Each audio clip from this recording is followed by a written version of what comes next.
All right, ladies and gentlemen, welcome to the My Bike Motorcycle Insurance Australian Superbike Championship presented by Motul. It's our Friday press conference.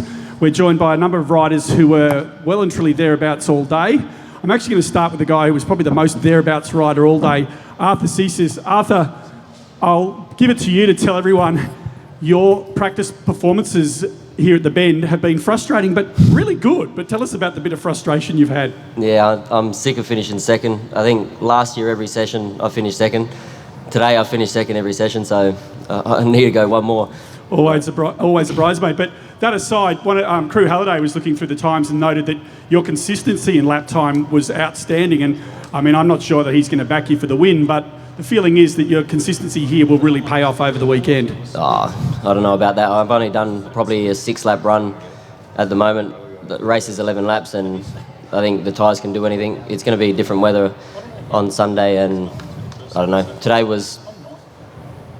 wasn't pointless. It was good to get laps on the track and in the hot weather, but I don't think it's going to be the same weather on Sunday. So, all right, let's put you on the spot. How do you think you're going to go on the wet tyre? Damp conditions, what are your thoughts in terms of your performance here? Wet, I'm... Second again? Definitely first. Or maybe Jack's fast in the wet. So, I don't know. I'm pretty confident in the wet, so, yeah. All right, in the off-season, Arthur, we're going to work on you talking yourself up a bit more. I'm going to go down the end to Harrison Voigt. Harrison, apologies for the name tag missing, but coming in here as the only Thriller Motorsport rider in the Supersport, you've really put it out there today. P1 at times, you've been in the top 3 consistently. Take us through that, because for you guys it's been difficult to come in one round at this circuit and make an impact. Let's just try that red button again. Hello? There we go. Yeah, it's been not too bad. I'm fortunate enough to have track time here from last year. So comparing to last year, I've already made some big steps. So I'm happy with that. I'm just trying to focus on myself and each time just keep chipping away. So I'm doing that all right, and yeah, just trying to be consistent and try different things, and it's all working out really well at the moment. So yeah. Now, you've raced in Europe this year. We were talking to Senna and he said he's hardly had a day on a wet track all year. Have you had any time on a wet track this year much? Yeah, I had a bit of fair bit of wet track time. The rookies test was wet the whole time, and I had a crash anyway and got hurt again. So let's not jinx it too early. But your confidence on the Supersport bike if we have a bit of damp running over the weekend? Yeah, I think it'll be not too bad. I've tried it once at Phillip Island earlier this year in the test, and I felt quite good. And obviously with the bigger tyre, I felt more grip, and yeah, it was extremely comfortable straight away. So yeah, I'm looking forward to whatever the weather comes with in the next couple of days.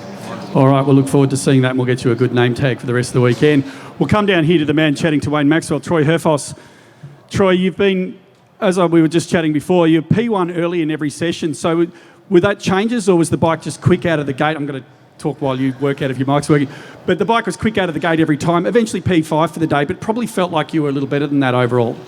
Yeah, I actually had a go at trying to top the timesheets at the end of the day. For the first time this year, I actually went out of pit lane with the idea to try and do a fast lap. But yeah, struggling a bit with the X tyre, the soft tyre, for anyone who doesn't know what that means. I feel it's tough. Like, I think what Arthur meant by the weather was it's so hot today, whereas Sunday is predicted to be quite cold. And with where the Pirelli tyres are at, it's sort of going to be borderline. Today, the tyre that could work on Sunday is not going to work. So yeah, it's sort of that last session was a bit of a funny one, really. The times were really fast, but potentially we won't be able to run that tyre. So, but me personally, I feel really good on the bike, and we made a big step forward at the 2 days we done here before Phillip Island, and I sort of confirmed at Phillip Island that I've made a bit of progress, and yeah, it's not the same this time of year for me, right? Like, you can cut the tension with a knife between these guys, and it's not as much fun to not be a part of that. But in saying that, I've got no pressure on me. So on Sunday, maybe that's my chance to get up there on the podium. But definitely not as enjoyable not being here for a championship. Well, you're fourth in the title. I'm not sure how many points behind you are. I don't think mathematically you can win it at this juncture. But does it matter to move up the standings? Would it still mean something to be in the top 3, or is it first or last and you don't care at that point? It'd be a good reward for the team because we've had a big year. Like to think that potentially Wayne's the guy I'm competing with for third, when at the start of the year I was, literally 3.5 seconds a lap slower than him. Like it's a credit to the team and where we've come from. So, yeah, I don't expect to beat Wayne on Sunday in the championship, but it'll be nice to hopefully battle these guys at the front if I can. Or maybe you two will bang fairings. I'll come across to Wayne Maxwell. Wayne, overall you were there, then you were sort of back, and then you were a bit all over the shop, but the times were consistent. So a funny day in terms of the temperature. Troy was talking then about how, we weren't as fast, and I think for the day, Crew Halliday's the only one in the 150s. What was the difference? Because everywhere we've gone this year, we've broken lap records and been super quick. This is the first time we really haven't given the lap record even a close look at. Yeah, it's a funny situation. I mean, if you went to Phillip Island, rolled out in the mid-33s in the first session, like being 2 seconds off the number, I'd be suicidal. But you come here and you're 2 seconds off the number, and it's like, it seems acceptable. It's a funny track. Like the grips come up a little bit.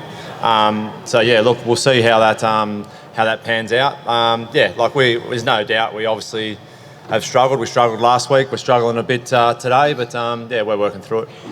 We saw Jack Miller be the top Ducati briefly there. How did that make you feel? Because, he's only just uncorked that bike in the last 48 hours, and he comes out and almost took off from where he left off at the end of last year. I didn't notice. I didn't feel a thing. Well, I'm just asking you now because I did notice. So. Yeah, well, I didn't know. I can't feel something I haven't seen. So, whatever. He's also one of the best motorcycle riders in the world, and I'm okay.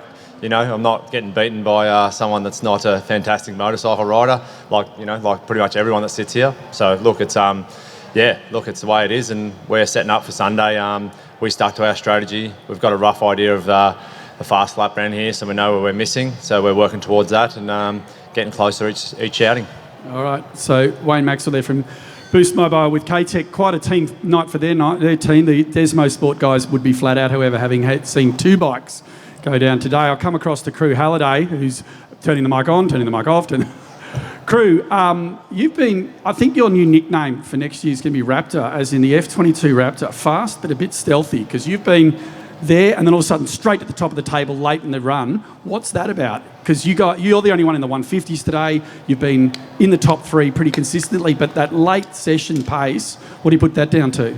I'd love to. I wish if I had the answer, I'd let you know, Tom. But we've just been coming here, just last 2 rounds are sort of tracks that sort of suit my style. But instead of worrying about everyone else like I have been all year, I've just let that go and just started concentrating on myself, just looking at my own sector times, trying to improve each sector. So I'm not doing really anything different. I think it's just my attitude towards how I ride now. I'm just trying to enjoy it now. I'm not in title contention, so I can actually enjoy it and have fun. There's no pressure there, but there's still the pressure there of that weekend of getting a good result. So, there's no... I think I just linked a good lap together. It's going to be a lot different tomorrow because it's going to go into qualifying. Everyone's going to go a lot faster. So, it's great to go to the top of the timesheets, but it's very early. Speaking of sector times, because you went through them while I was in your truck, and you said, I'm not actually the fastest guy in every sector or any sector. It's just the overall consistency that you've found. What do you put that down to? And also, what's with the sector times? What is it that you're doing so well consistently without having to really be outstanding to get that lap? To be honest, I'm like, after that last session, I thought I was going to try and improve in sector 1 because I've been lacking there all day, and I'm sitting in 9th in sector 1 still. So it's good to just give you a reference to show you where you are fast and slow on the track. And there's still some points where I do need to iron out, but it's easy said than done. I just need to go back to drawing board, think to myself tonight, just how can I improve in that sector? If I do get a bit better in that sector, the times will drop. But as I said, it's easy said than done. Like these guys are going just as fast, and the times are going to get lowered. Wayne set I'm pretty sure it's a 50.5 from last year was the qualifying lap record, and that's going to be hard to beat because I already feel like I'm starting to get to the point end of the limit.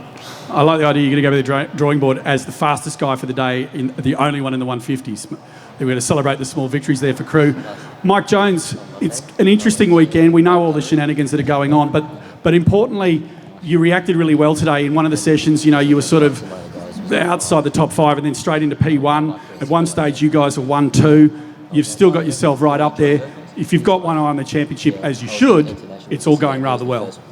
Yeah, absolutely. I mean, today was we worked through our normal schedule. You know, we run 2 bikes and try to make a bike that feels really good for me. So we worked through that normal schedule today, and like you said, there was one particular session there where we were back a little bit. That's just a matter of finding more just gaining data on the bike. So overall a really good day. Felt good on the bike at the end of the day, and looking forward to qualifying tomorrow. All right, let's cut to some things here. Wayne said some things publicly about the championship this year. He's kind of thrown down a bit of a gauntlet for the weekend. Happy to pick it up, or are you just going to stick to your thing? I mean, I said that I wanted to come and take pole position in both race wins. I mean, that's been my goal every race, like every round of the championship. That's what I come for. You know, that's what I'm here to do. It's my job. So I certainly think that it's possible and it's achievable. The Yamaha R1M is a fantastic motorcycle, and once you click with it and get it working well, it's certainly fast. So in terms of what I'm going to do this weekend, I'll give it my best, and we'll see where we end up. But if you put the championship to bed in race 1, what does it mean for race 2? You're going to cut a bit more loose, you're going to have a bit more of a go. Surely you'd be looking for that safety in race 1. Look, to be honest, like I've said before, is that it's more like where you are at mentally. Like the level of focus that you have is at its best when you're trying to race for the win. Like, because when you win, you don't have any mistakes. You ride your best. You do your best laps. So, I mean, why wouldn't you try and ride there? That's where you want to be. And as an athlete and somebody who's trying to do their best for performance, that's where you want to put yourself. All right. Well, we'll go across to our last speaker for today, Tom Bramich. Tom, you and the bloke next to you, Harrison, have had a bit of a battle today, and you came out on top at the end there. Again, how was the weather affecting your day? Because early on it was a bit cooler, you guys were out earlier, then you got into the heat of the day, and time still dropped, but it gets a bit tricky when it starts to get a bit hot around here. Yeah, for us the FP3 was probably our best session in terms of grip, and we made some progress with the bike and put a new tyre in at the end there, and felt really good and looking forward to qualifying.